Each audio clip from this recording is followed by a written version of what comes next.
Drones. Sure, Predator, Reaper, huge $100 million unmanned aerial vehicles that take high-altitude photos and rain down death from above, right?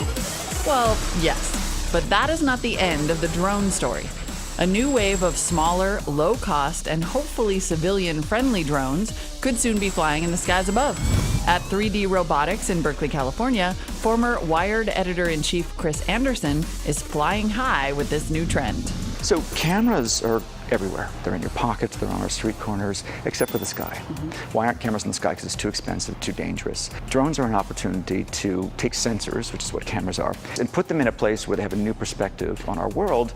And what we do with that data is up to us. These kinds of drones started as DIY hobbyist projects. Anderson made his first UAV out of a Lego robot kit and toy plane with his kids a few years back. We just did this around the kitchen table, and then we put it in a plane. Oh my gosh. And this is now in the Lego Museum in Billund, Denmark. It's the world's first Lego unmanned aerial vehicle.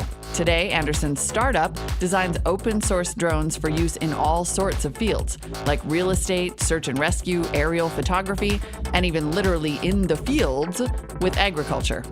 Do you feel like there will become a tipping point where people might start noticing drones whizzing by their car windows or whatever it is, where we'll... I think in 5 years' time, if you ask, my kids, well, they know what drones are, but yes, our neighbor kids, what drones are, they say, oh, those are those things that buzz over farm fields. Yeah. They think of them as farm equipment.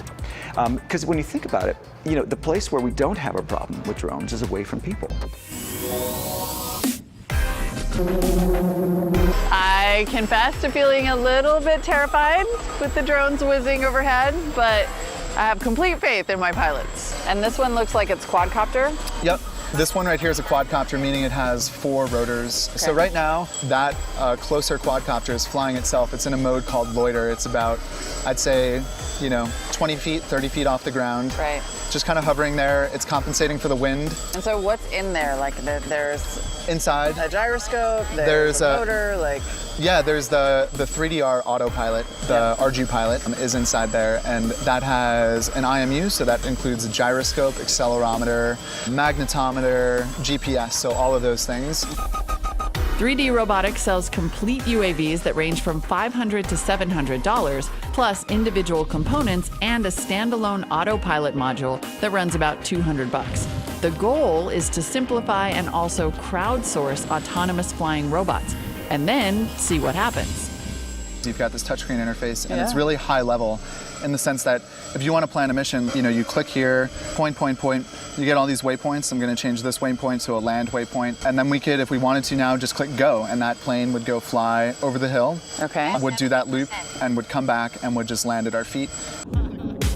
What's great about our software, so it's open source, as you know, and because of that, I think it fosters this community of people who want to come out and just build cool applications. Program-based autonomous flying that anyone can implement. And I mean anyone. Imagine drones delivering pizza. Oh, nice. You guys are like the Blue Angels of drone pilots. You're killing it right now. Uh-oh, mayday. I should totally stop taking pictures and focus on this important story. These things are awesome. The possibilities for virtual reality are dizzying, literally. The 3D Robotics Field Ops team let me try out their test plane equipped with an Oculus Rift AR headset. All right, so this is my first-person virtual reality perspective flying an airplane. That's it. Put it on, hop in the Rift. All right, so we got the Oculus Rift. Controlling what? So we have the Oculus Rift here, which is a first-person view virtual reality headset, and it displays video, but it also does head tracking, so that is actually controlling the camera over here on the front of the plane. Okay. And with that, you can fly this plane far, far, far out of the field of view, over the hills, and you can see where it's going through the perspective of the plane. So when I turn my head, or these goggles, that camera's moving. Can I try it on? Yeah. Okay. Oh my goodness. All right. Yep. This is... So you can move your head to the right and to the left. Weird. Of course, all of this cool technology is, right now, kind of bordering on illegal. FAA guidelines state that drones can only fly up to 400 feet, even though many can and do soar as high as 1,000 feet.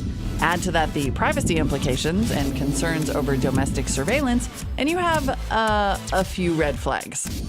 But with the new legislation, like it or not, we might be seeing these $600 drones flying in all kinds of unexpected places in the not-so-distant future.